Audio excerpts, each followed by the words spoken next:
ఈ యొక్క రైతుల యొక్క ఏదైతే రైతుల సమస్యలు ఉన్నాయో దాని మీద ఎలా ముందుకెళ్లాలని దాని మీద ఇవాళ జగన్మోహన్ రెడ్డి గారితో రైతు విభాగం తరఫున ఇవాళ సమీక్ష చేయడం జరిగింది.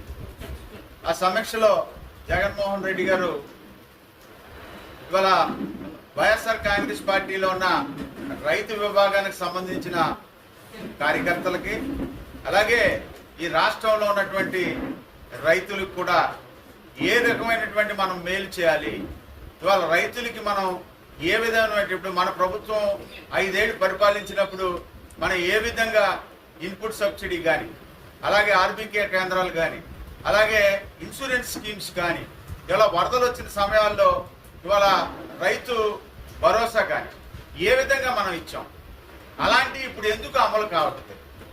ఇవాళ ఏదైతే కూటమి ప్రభుత్వం ఇవాళ 6 గ్యారంటీలు అని చెప్పి అందులో రైతుకి ఇవాళ ప్రతి రైతు కుటుంబానికి 20,000 రూపాయలు సహాయం చేస్తామని చెప్పారు.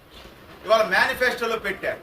కానీ ఇవాళ 100 రోజులు పూర్తయిందని పండగ చేసుకుంటున్నారు. కానీ ఏ రైతుకి 20,000 రూపాయలు వచ్చిన దాఖలాలు ఇవాళ రాష్ట్రంలో ఎక్కడ కనపడుతుంది.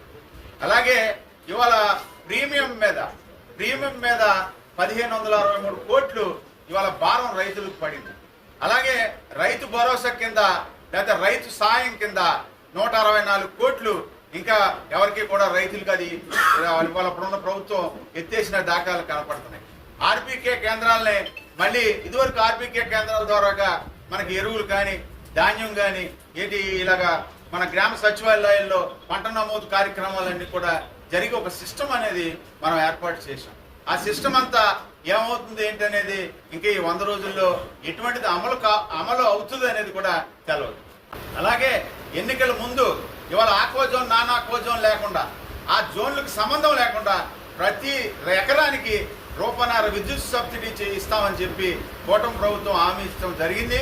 ఆ విషయం మీ అందరికీ కూడా తెలుసు, ఈ రాష్ట్రంలో ఉన్న ఆక్వా రైతులకు కూడా తెలుసు. ఇవాళ 100 రోజులు ఇవాళ గడిచినాయి.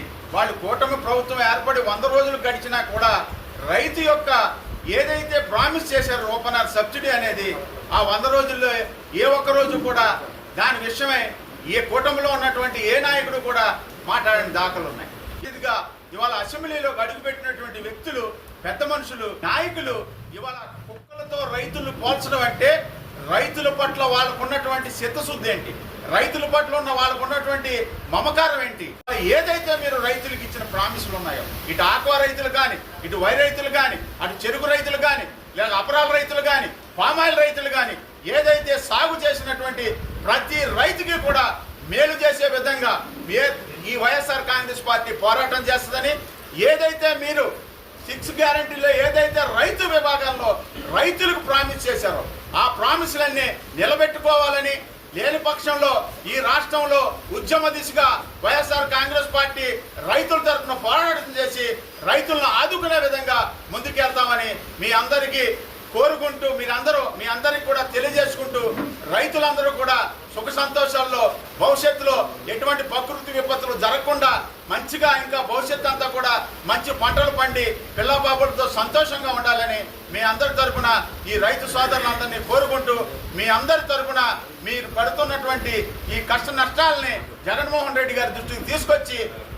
అవన్నీ కూడా సాల్వ్ చేసే విధంగా, అవన్నీ కూడా పరీక్షించే విధంగా మీ తరఫున మేము పోరాటం చేస్తామని తెలియజేసుకుంటూ సెలవు తీసుకుంటున్నాను.